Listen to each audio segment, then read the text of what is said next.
Chapter 1: The Challenge of the Future. When we talk about the future, most people assume it is an automatic continuation of the present. They imagine tomorrow will simply be a slightly improved version of today. A little more progress, a little more efficiency, a little more convenience. But in 0 to 1, the author challenges us to view the future not as an extension, but as a choice, a strategic direction, a landscape shaped deliberately by people who decide to build what has never existed before. The truth is simple. The future does not happen to us. It is created by those who dare to think differently. And this leads to one of the core ideas of the book. There are two kinds of progress in the world. Horizontal progress, going from 1 to n. Horizontal progress means copying things that already work. It is expanding existing ideas, scaling what others have already built, and repeating models that are proven. Think of it this way. When a restaurant opens one new branch, that's improvement. When it opens 100 identical branches, that's horizontal growth. When you improve an existing process, that's horizontal progress. This is going from 1 to n. You're adding more of the same. Horizontal progress makes the world more uniform. It is globalization. It is replication. It is spreading ideas that already exist, just to more people. It is important, but it is never revolutionary. Vertical progress, going from 0 to 1. Vertical progress is entirely different. It means creating something that didn't exist before. It is invention, not imitation. It is innovation, not duplication. It is progress that changes the direction of society, not just its speed. Going from 0 to 1 means you make a fundamental leap. You go from nothing to something. Examples of vertical progress include the first computer, the first smartphone, the first electric vehicle, the first online marketplace, the first artificial intelligence tools. These are not copies of existing ideas. They are new categories, inventions that open new paths. And this is where the book's entire philosophy begins. The future is built by those who create vertical progress, not by those who copy, but by those who innovate. Why the future requires boldness. One of the most important messages in this chapter is that the world often settles for small improvements when it desperately needs bold ideas. Most people prefer the safe path. Do what others are doing. Follow the market. Choose predictable opportunities. Copy what is already succeeding. But copying does not create new value. If everyone follows the same map, no one discovers new territory. To shape the future, you must be willing to ask, what valuable company is no one building? This question forces you to think independently, to step away from competition and look for opportunities hidden from conventional wisdom. Technology versus globalization, two forms of the future. The chapter also distinguishes between two major forces shaping the world. 1. Globalization, copying the old. This is horizontal progress. It means taking something successful and repeating it everywhere. 2. Technology, creating the new. This is vertical progress. It means inventing what does not exist yet. Globalization is about spreading existing methods. Technology is about discovering new methods. Example, when a company opens franchises around the world, that's globalization. When someone invents a new way to process payments, that's technology. The book argues that true wealth comes from vertical progress. Copying is useful, but invention is what moves humanity forward. The importance of thinking for yourself. Perhaps the most powerful message in this chapter is the reminder that original thinking is rare and extremely valuable. Most people do not think independently. They follow trends. They imitate successful companies. They avoid risks. They compete in crowded markets instead of exploring new ones.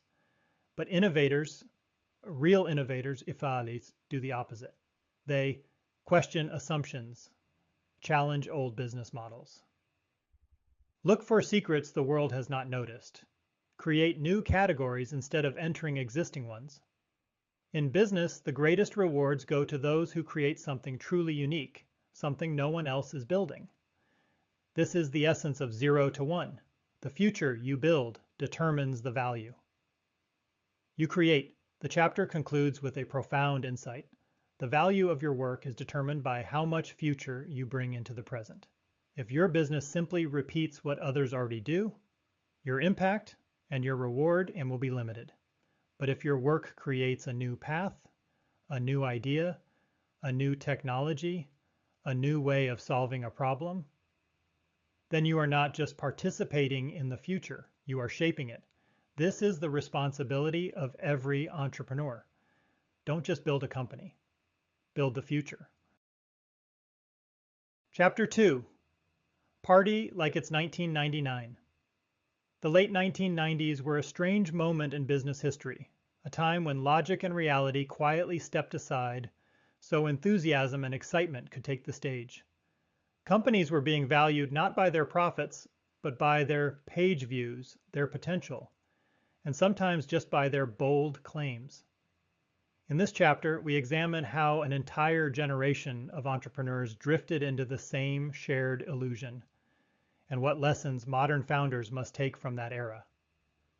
The contrarian question returns. The chapter begins with the same contrarian question the book introduced earlier. What important truth do very few people agree with you on? In the late 90s, there was an uncommon truth that almost nobody wanted to accept. Companies exist to make money, not to lose it. But back then, anyone who said this out loud risked sounding old-fashioned, because the world was convinced the internet had rewritten all rules of business. This collective delusion is captured perfectly through Nietzsche's insight. Madness is rare in individuals, but in groups, it is the rule. The dot-com bubble was the perfect example of group madness. The real story of the 1990s, economic environment behind the bubble. Many people remember the 1990s as a golden era, booming, exciting, and full of opportunity. But the truth is far more complicated. The early 1990s actually began with a recession, rising unemployment, and national anxiety about America's competitiveness. There was widespread fear of globalization, and a belief that traditional industries were failing. Against this gloomy backdrop, the rising internet felt like a miracle, a sudden escape hatch from economic frustration. People weren't just investing in companies, they were investing in hope. The birth of the internet boom. By the late 90s, the internet transitioned from a barely known technology into a massive economic force. Browsers like Mosaic and Netscape made the web accessible. Every business felt urgent pressure to go online. Investors raced to join the new digital gold rush. It didn't matter if a company had no revenue, or no plan, or no real product. As long as it had a .com at the end of its name, people believed it was the future. That belief wasn't just irrational, it became contagious. .com mania, 1998 to 2000. The period from September 1998 to March 2000 was one of the wildest economic frenzies in history. Startups were emerging every day, some with no customers, some with no profits, some losing money faster than they raised it. Yet valuations kept climbing because everybody believed the same story. Growth now, profits later. Traffic matters more than revenue. Burning money is a strategy. People assumed the internet would conquer everything overnight, and whoever moved fastest would win. This logic allowed companies with broken business models to be celebrated as visionaries. PayPal's early struggles, a founder's view. Peter Thiel's own company, PayPal, was built during this era, and he describes it as both thrilling and terrifying. PayPal launched with a strange initial idea: let people send money between Palm Pilots. It sounded futuristic, but almost nobody used it.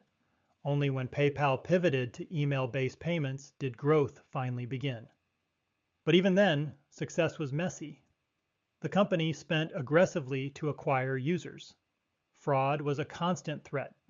The business model wasn't yet stable. Thiel describes the unique psychological pressure founders felt during the bubble, a mix of excitement and deep anxiety. because in a market where everything looked insane, it was incredibly hard to know what was actually rational.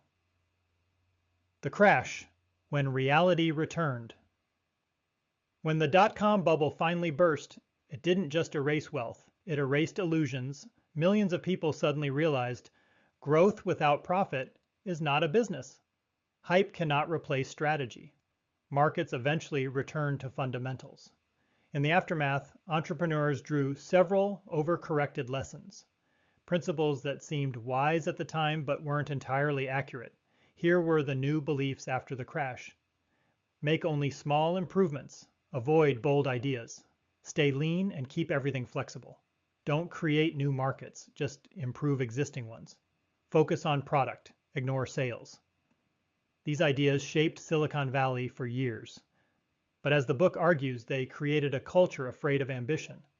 The real lessons, contrarian principles. 1. Boldness is better than triviality.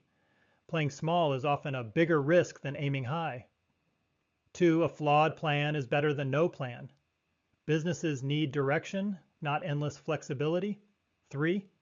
Competitive markets can still create value. Avoiding markets entirely is not a strategy. 4. Sales matter as much as product. Even the best product fails without distribution. Ironically, the post-crash culture misunderstood failure just as badly as the bubble misunderstood success. The danger of crowd thinking. The chapter ends with a powerful message. If you simply react to past mistakes, you're not thinking. You're copying another kind of crowd. Most people rejected bold ideas because bold ideas reminded them of the bubble. But avoiding innovation is its own form of madness.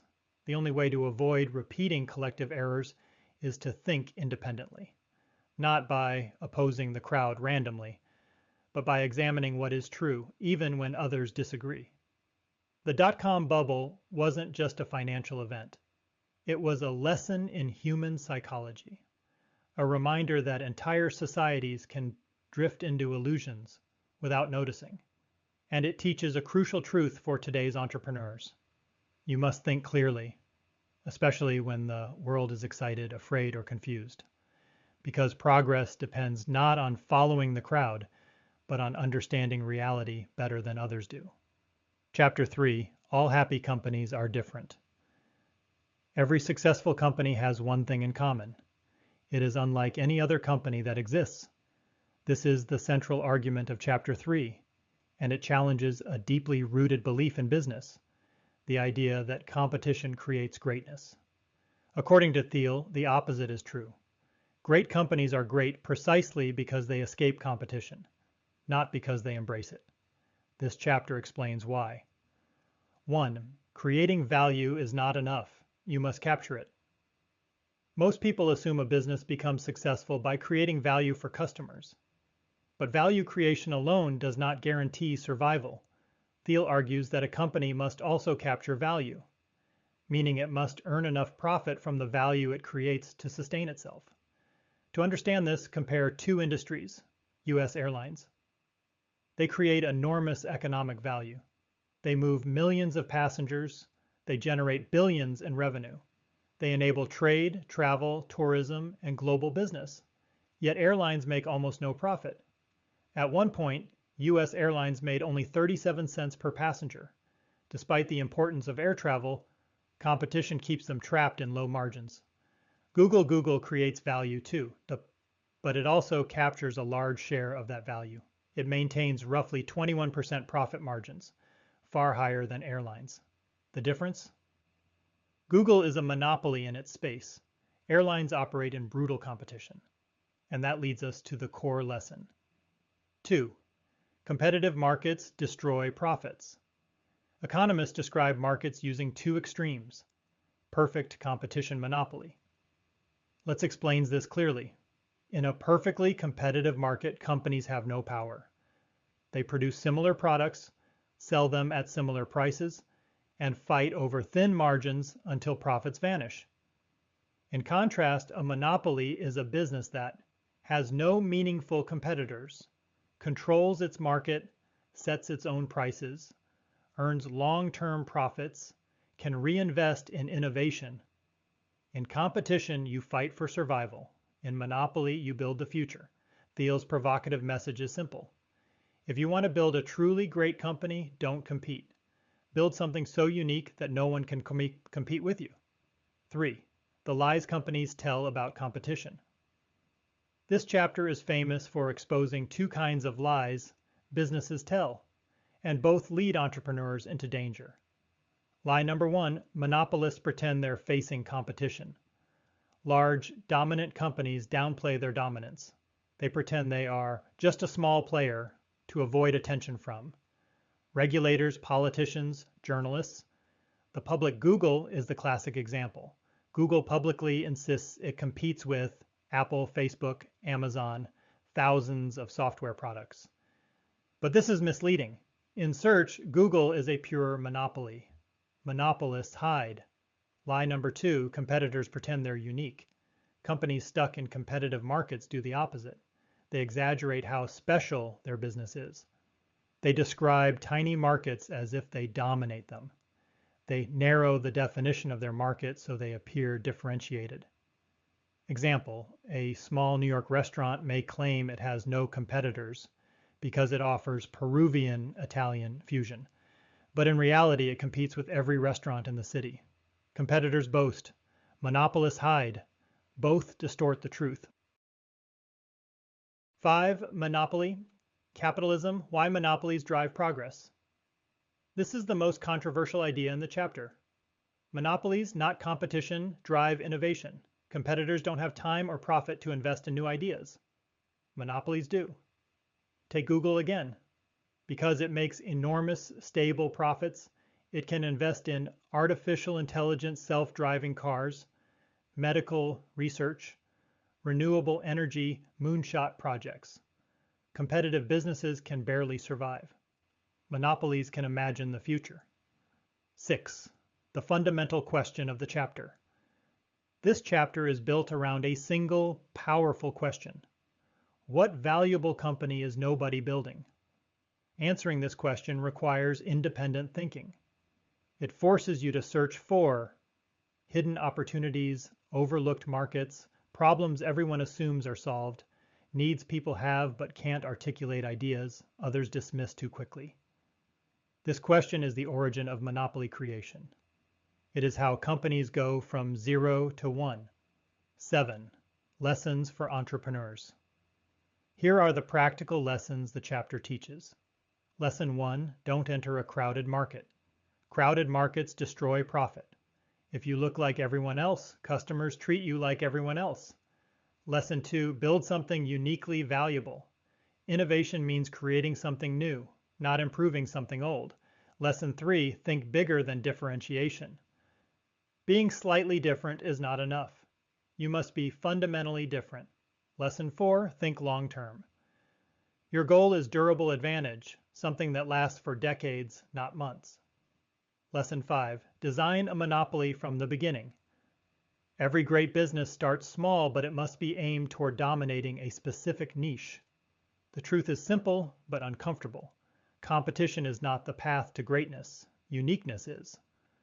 When a company builds something no one else has imagined, it escapes the brutal gravity of competition and enters the freedom of monopoly. Monopoly is not about crushing rivals. It is about creating a world where you stand alone because you solved a problem no one else could see. All happy companies are different because each one found a unique path that only they could walk. If you want to build a lasting business, not a commodity, then your mission is clear. Create something so valuable, so original, and so difficult to copy that the world has no choice but to depend on you. Chapter 4. The Ideology of Competition. Competition is often viewed as a virtue, something healthy, energizing, and essential for progress. But in this chapter, Thiel challenges that belief. Book states very clearly that competition is not just an economic reality. It is an ideology, a mindset that shapes how people think, behave, and make decisions. This ideology, according to Thiel, is far more harmful than most people realize. Competition does not always create better results. More often, it creates stress, conformity, and destruction, pushing people and companies into battles that produce no real innovation. In this chapter, we explore how competition misleads students, suffocates creativity, and damages businesses, and why escaping competition is the most powerful move an entrepreneur can make. 1. Competition shapes how we think long before we enter business. The educational system is built entirely on competition, competing for grades, competing for rankings, competing for admissions, competing for jobs. Children grow up learning that success means beating others. This trains people to follow the same narrow path, aim for prestigious universities, pursue prestigious jobs, compete for prestigious titles, measure worth by comparison. As the summary states, many students lose sight of their true ambitions while climbing this ladder. Instead of figuring out what they truly want, they learn to chase whatever others chase. This is the first danger of competitive ideology. It replaces original thinking with conformity.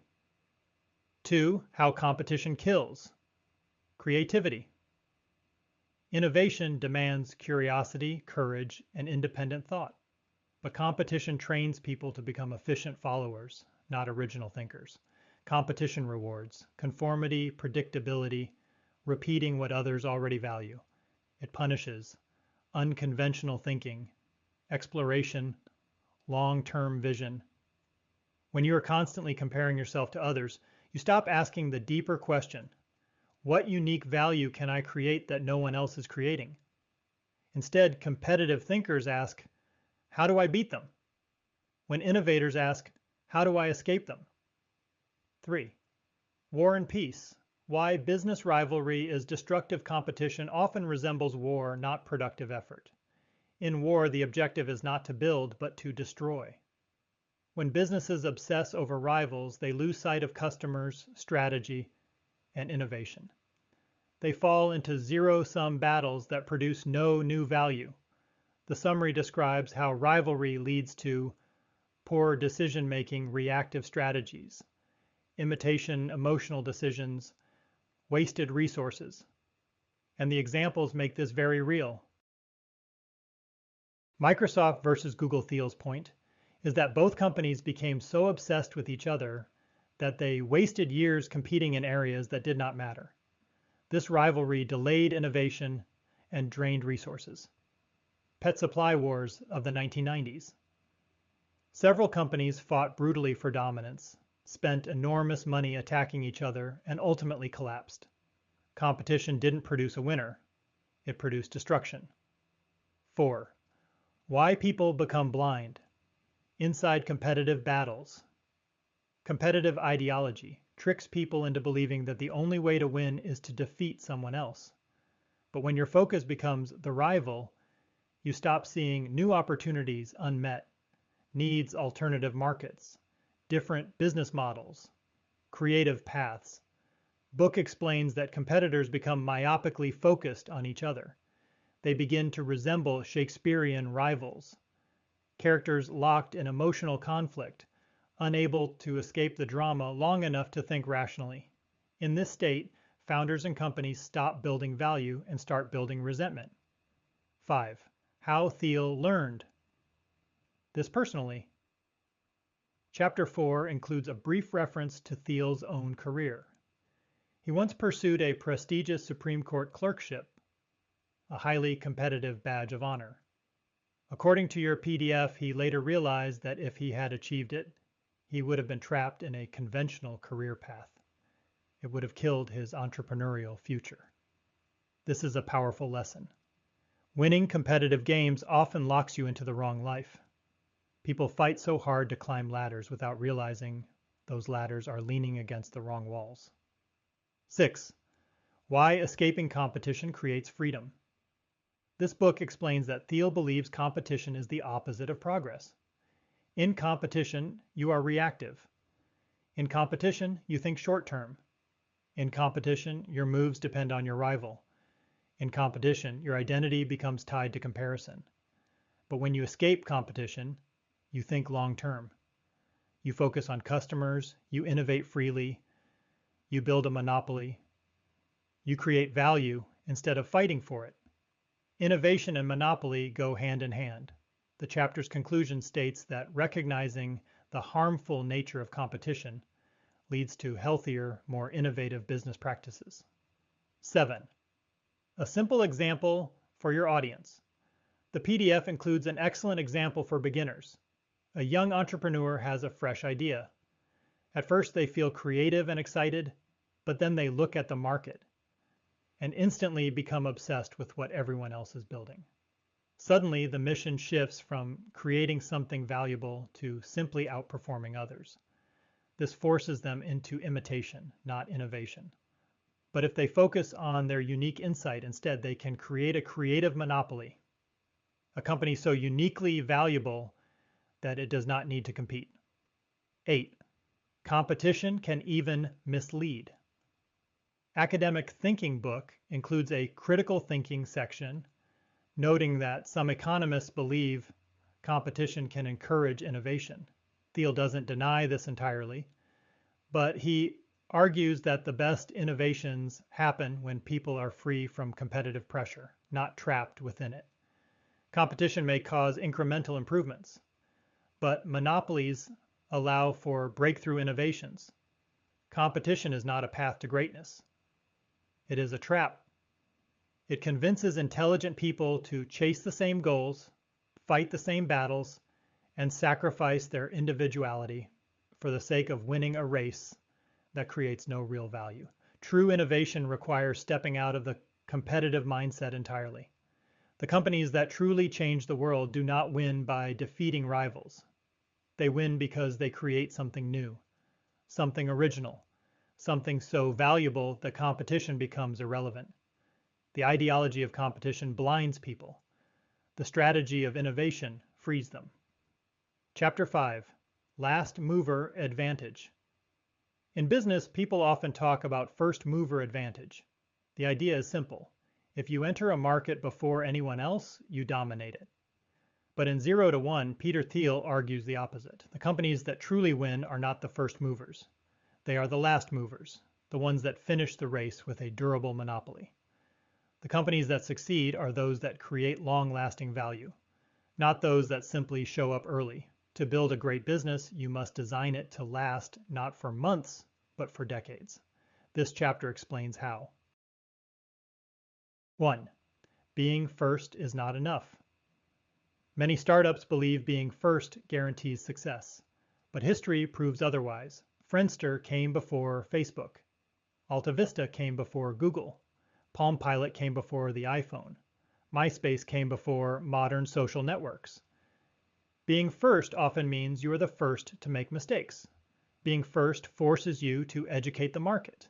Being first usually drains time and resources before profits exist. Book puts it clearly. It's better to be the last mover who perfects the model, not the first mover who prototypes it. 2. Last mover advantage, the power of endurance. A last mover is the company that creates a product that lasts, builds a brand that sticks locks in customers, establishes a strong business model, maintains market leadership for years. This is how monopolies are built. Book describes this as developing durable long-term advantage. Success is not about who launches first. It's about who builds something that endures. 3. The importance of monopoly economics. To become the last mover, you must build something no one else can easily replace. This requires monopoly economics, a business model that scales in a way competitors cannot copy. 4 elements drive this. 1. Proprietary technology. Technology that is 10 times better than competitors. 2. Network effects products that become more valuable as more people use them. 3. Economies of scale. Costs drop dramatically as your user base grows. 4. Strong branding. A name customers trust without question. Book reinforces all 4 factors. If you build these correctly, you don't need to rush. You just need to build deeply. 4. Build slow, win big. The chapter emphasizes that the greatest companies often begin slowly. Examples consistent with Thiel's philosophy. Amazon started with only books. eBay started with collectibles. Google began as a small search engine. PayPal began with a niche user base. Book states successful monopolies start small but scale fast once the foundation is strong. Many founders try to start big, big market, big marketing, big goals, but big beginnings create big failures. Last movers do the opposite. They start narrow, build something perfect, and expand only when the model works. 5. Focus on long-term value. Being the last mover means building a company meant to survive long into the future, 10 years, 20 years, even 30 years. Book puts it plainly. The real measure of value is cash flows far into the future. Startups often focus on monthly revenue, user growth, launch dates, PR announcements. These are short-term metrics, but serious businesses think in decades. If your company will not exist 10 years from now, it is not a monopoly. It is not a last mover. It is simply competing for survival. 6. Small market first. Then scale. One of the most important lessons. Start with a niche that is small enough to dominate. Book highlights this strategy. Start with a small market that you can monopolize, then scale that monopoly outward. Startups that chase huge markets from day one get crushed. Startups that own a tiny market create a secure foundation. Once you dominate the small market, you expand naturally into adjacent ones. This is how companies become last movers. 7. Build something nobody can copy. Last movers survive because they build something with deep technology, deep customer loyalty, deep cultural presence, deep barriers to entry. This makes their business fundamentally defensible. Book emphasizes the need to build foundations others cannot easily imitate. Competitors may appear, but they cannot replace you. That is the essence of monopoly. 8. The true goal of every startup. The true goal is not to be first. The true goal is to be the last company standing in your category, the one that dominates it fully and permanently. This is the last mover advantage. Build a business so strong that the market will rely on you for decades. The world celebrates pioneers, but business rewards finishers. It's not the company that appears first that wins. It's the company that builds something lasting, something irreplaceable, something so deeply embedded in the world that no competitor can dislodge it. The last mover advantage is not luck. It is strategy. It is patience. It is disciplined execution. It is the art of building something timeless. This is how true monopolies are created. This is how companies endure. And this is how you go from 0 to 1, not by rushing first, but by mastering the ever-important last move.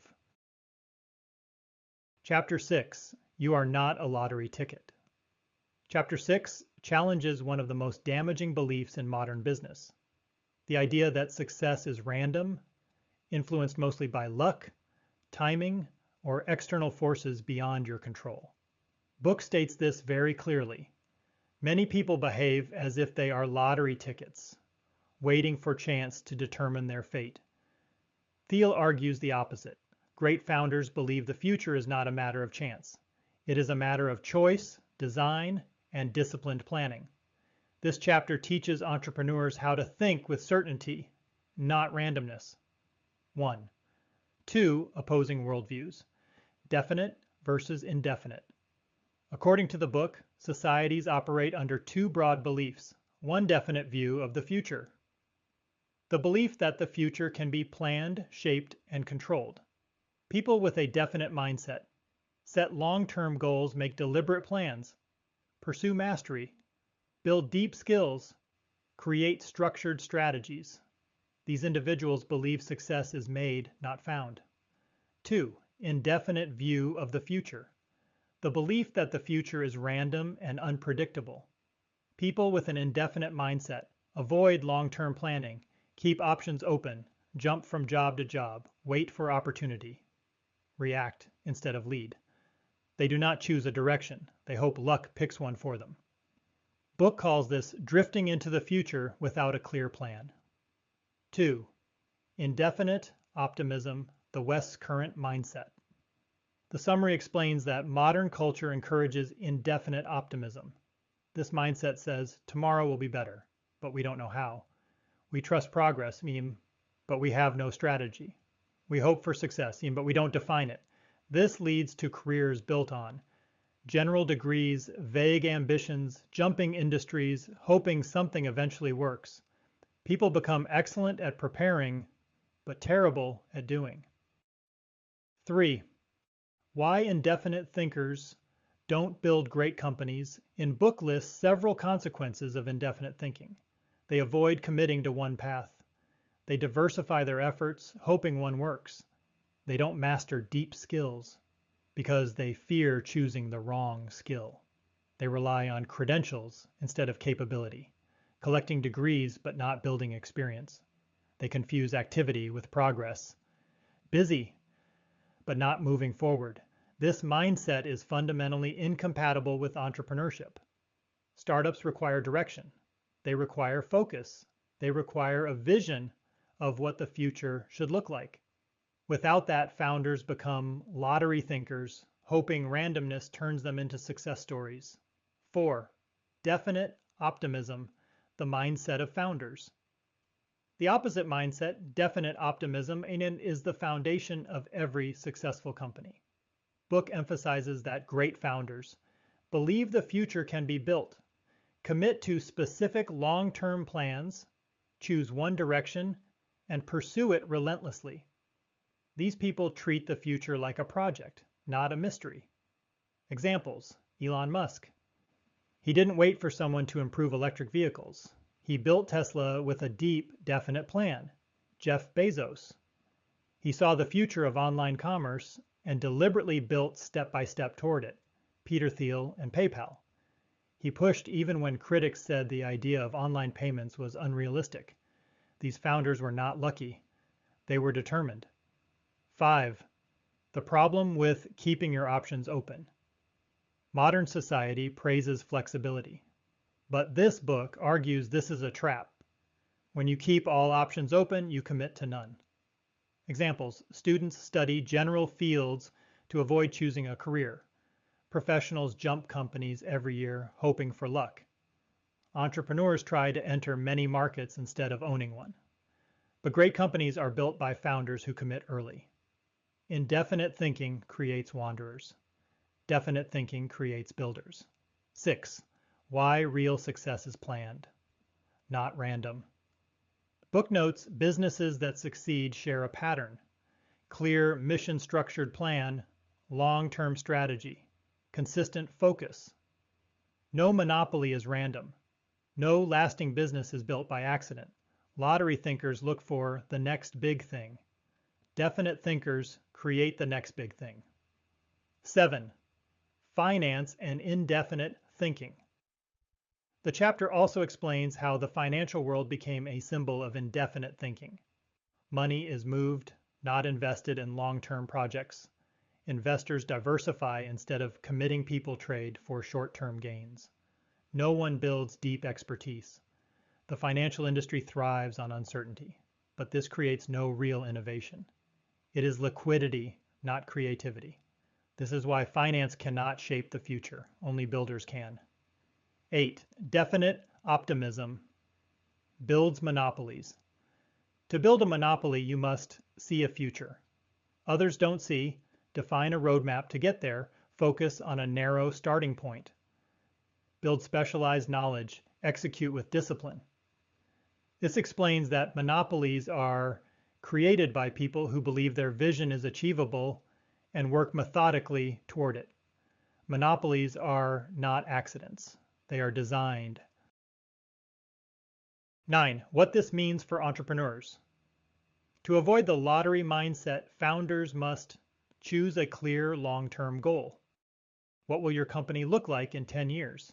Build a plan. Not hope, planning. Work on one thing intensely. Focus beats diversification. Develop rare and deep knowledge.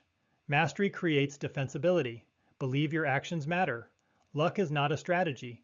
This mindset shift transforms ordinary founders into world-changing builders. Closing narration. For Chapter 6, You are not a lottery ticket is more than a statement. It is a philosophy. The world pushes you toward randomness, random careers, random paths, random ambitions. But entrepreneurship requires certainty. Great founders don't wait for luck. They define a future only they can see, and then build it step by step until it becomes inevitable. Success is not drawn from a lottery machine, it is engineered. And those who adopt definite thinking are the ones who move the world from 0 to 1. Chapter 7. Follow the money. Chapter 7 highlights one of the least discussed truths in business. Money flows unevenly. It concentrates, accumulates, and magnifies around a very small number of companies. Book states that in a truly innovative economy, a handful of businesses create the majority of economic value, while thousands of others contribute almost nothing. This chapter helps us understand why that happens, why it matters, and how entrepreneurs must think about value creation if they want to build a company that survives. 1. The power law. Not all. Companies are equal. The most important idea of Chapter 7 is the power law. Book explains that returns in venture capital and in business in general do not follow a normal distribution. They follow a power distribution. This means a few companies create massive success. Most companies create mediocre or zero returns. Average rarely exists in startups. In simpler terms, one exceptional company is more valuable than 500 average companies. This is why investors obsess over finding the next Google, not the next pretty good business. And this is why founders must aim for significance, not adequacy. 2. Failure is common, big wins are rare. Book gives a strong reminder. Most startups fail, a few survive, and only a tiny number succeed dramatically. The distribution looks like this. 80% fail completely, 15% survive but don't create meaningful value, 4% produce moderate returns, 1% create enormous value. This is why Thiel says founders must think differently. Don't aim to be average, aim to be that 1% that changes everything. 3. Why founders must understand the power. Law Book emphasizes that misunderstanding the power law leads to 3 big mistakes. Mistake number 1, spreading your effort too thin. Trying to pursue many ideas at once guarantees none of them become exceptional. Mistake number 2, focusing on safe ideas. Safe ideas rarely produce exponential results. Mistake number 3, copying others. Competitive markets rarely produce power law outcomes. The companies that win big are those that dominate a narrow niche and then expand. This is the same principle we saw in earlier chapters. 4. Venture capital examples, where the big money actually comes from, cites the example of venture capital firms. Most of their funds returns come from 1 or 2 companies, not from the full portfolio. For example, if a VC invests in 20 startups, 1 startup may return 100 times. 2 to 3 startups may return 3 times to 10 times. 10 startups may return 1 time, break even. 6 to 7 startups may fail completely. This means one extraordinary success pays for every failure and produces all the profits. That is the power law in action. 5. Why this matters for founders. Too many entrepreneurs think, if my company grows steadily, it's good. If I reach profitability, that's enough. If customers like the product, the business will be fine. But Chapter 7 teaches a harder truth. If your company cannot someday become the best in its category, it may not be worth building at all. This doesn't mean every business must be global, but every startup must have a unique insight, a path to monopoly, a scalable model, long-term exponential potential. Otherwise, it becomes another average company in a crowded market. 6. A practical lens. Where are you creating exponential value? A key question founders must ask, what is the single thing your company can do better than anyone else in the world? Not 5 things, not a list of features. Just one defining strength. Because in power law markets, One product matters. One strategy works. One breakthrough changes the company. The rest is noise. 7. Power law thinking forces. Focus power law thinking pushes founders to pick one big opportunity, not 10 small ones, because only the big one can deliver outsized returns. Hire selectively. One exceptional employee produces more value than 10 average ones. Choose partnerships carefully. One strong distribution partner can accelerate growth dramatically. Build technology that scale. 8. Competition versus power law. Value. Earlier chapters explained that competition destroys profits. This chapter connects that idea to the power law. If you're competing, you're not earning exponential value. Competitive markets rarely produce breakout companies. Breakout companies avoid competition entirely. This is why Thiel insists that monopoly, not competition, produces the top 1% of returns. And that 1% is where all the power law value lives. 9. The final warning, mediocrity is invisible. Average companies disappear. Exceptional companies define the future. Being good is not enough. Being profitable is not enough. Being better than most is not enough. In startups, there are only two outcomes.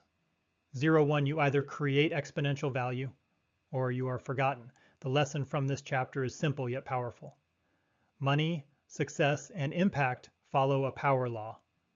They concentrate around the rare few who dare to think boldly, execute relentlessly, and build something the world cannot ignore. Entrepreneurs must think with this clarity. They must abandon the comfort of average opportunities and pursue only what has the potential to become exceptional. Because in business, as in venture investing, it is the extraordinary that changes everything, and the extraordinary is where the future is built. Chapter 8, Secrets. Chapter 8 explores one of the most important ideas in this book. Every great business is built on a secret. A secret is not magic or mystery. It is a truth about the world that most people do not see, do not understand, or simply do not believe is important. This book argues that secrets are the foundation of innovation, and discovering them is the entrepreneur's most valuable skill. 1. Why secrets still exist. Many people today assume everything worth knowing is already known. We have advanced science, we have the internet, we have experts, we have endless data. So people conclude there are no secrets left. This book strongly disagrees. It explains that secrets still exist because most people follow conventional thinking. Most industries resist questioning. Hard problems scare people away. Many truths hide in plain sight. People prefer to imitate, not explore. Society rewards safety, not curiosity. In other words, secrets remain because most people stopped looking. 2 types of secrets. According to this book, secrets fall into 2 categories. 1, secrets of nature, undiscovered scientific or technological truths. These include energy breakthroughs, medical discoveries, artificial intelligence, new materials, novel ways of solving physical problems. These secrets lead to inventions. 2. Secrets about people insights into human behavior, business models, or markets. Examples. Problems. Customers quietly struggle with needs people haven't expressed, industries that overlooked an opportunity. Markets that seem small but contain deep pain points. These secrets lead to new companies. 3. Why society discourages secret finding. This book explains that modern society pushes people towards safe, structured, standardized paths, standardized education, standardized careers, standardized thinking. People are taught to follow rules instead of questioning them. This creates students who memorize rather than explore, professionals who conform rather than innovate, companies that imitate rather than create. Because of this mindset, most people never search for secrets at all. 4. Why secrets matter for business. Every great company begins with a secret, a unique insight others missed. This book emphasizes that startups become valuable only if they build around an insight that is true, important, not widely recognized examples aligned with the ideas in the book. Airbnb secret. People are willing to stay in strangers' homes. Uber secret. Customers value convenience far more than traditional taxi rules. Facebook secret. A real identity social network is more powerful than anonymous forums. Tesla. Secret. Electric cars fail not because of concept, but because of execution and experience. These companies succeeded because they saw what others ignored. 5. Why people avoid looking for secrets. The book explains several reasons people avoid searching for secrets. Fear of being wrong. People want safety, not risk. Fear of standing out. Most prefer to blend in with the crowd. Fear of hard problems. Real secrets usually look intimidating. Fear of criticism. Innovators are often doubted before they're admired. The book summarizes it clearly. Most people prefer to fit in rather than explore the unknown. 6. How to identify a secret. This book gives a powerful question every founder must answer. What important truth do very few people agree with you on?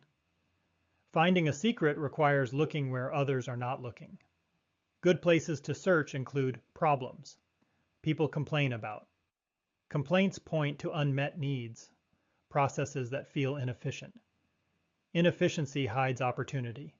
Tasks people hate doing. Pain reveals demand. 7. Bad answers versus good answers. This book distinguishes between unhelpful and meaningful insights. Bad secret, general, vague, or philosophical. Example, people want to be happy. This creates no business. Good secret, specific, useful, and actionable. Example, small business owners hate bookkeeping, and most tools make it worse. This can become a real company. Great businesses form around precise secrets, not broad ideas. 8. Why secrets lead to monopolies. This book argues that secrets are valuable because they create monopolies. You escape competition, you build something no one else can offer, you discover demand others missed, you create defensibility, you shape a new market. Secrets, insights, innovation, monopoly, long-term success. 9. But not all secrets become companies. The book offers an important warning. Not every secret leads to a good business opportunity. Bad secrets include markets too small to matter insights without paying customers, ideas that require unrealistic behavior change, problems too expensive to solve technical truth that can't become products. A good secret must be actionable, valuable, scalable, based on real customer needs, aligned with your expertise 10, the entrepreneur's responsibility. This book states clearly that discovering secrets is the founder's job. A founder must be curious, observant, independent, analytical, willing to question assumptions, brave enough to believe something others don't. Most people look at the world and ask, how do I fit into what already exists? Founders ask, what is missing? And why hasn't anyone built it yet? Secrets are the raw material of innovation. They are the starting point of every business that changes the world. And they remain hidden, not because they are invisible, but because most people never take the time to search for them. The greatest entrepreneurs understand this. They explore, they question, they observe what others ignore. They look beneath the surface. They find truths waiting to be discovered. Your mission as a founder is simple. Seek the truths no one else sees. Solve the problems no one else touches. Look where others are afraid to look. Because the future is built by those who uncover secrets and then build companies around them. Chapter 9, Foundations. This chapter explains that every great company starts with the right foundations. Solid decisions made early that shape everything else. The core message, bad foundations can destroy a startup, no matter how good the idea is. The book highlights 3 major foundations. 1. The founding team must be aligned. Founders must share a vision, trust each other, and understand their roles. Early conflict destroys companies faster than competition ever will. 2. Clear ownership and responsibility. Businesses fail when nobody knows who owns what, who controls what, and who is accountable for decisions. 3. Long-term commitment. Building a company takes years of effort. A team that isn't committed to the mission will not survive setbacks. Summary: strong foundations create stability. Weak foundations create chaos. Chapter 10: The Mechanics of Mafia. This chapter states that successful teams feel like a mafia, a tight-knit group with a shared mission and intense loyalty. The key idea: build a team that works like a family, not a crowd of random employees. A good company culture is not ping-pong tables or free snacks. Culture is built through shared belief, shared struggles, clear mission, high trust, mutual responsibility. People who join early must believe in the mission so deeply that they behave like owners, not employees. Summary: your company should feel like a committed tribe, not a temporary workplace. Chapter 11: If you build it, will they come? This chapter answers a big misconception. Good products automatically sell themselves. They don't. The book emphasizes selling is just as important as building. Many founders underestimate the importance of distribution, marketing, sales channels, customer relationships. A great product without sales is invisible. A great product with bad distribution fails. Summary: if you want customers, you must build a real sales engine. Chapter 12: Man and Machine.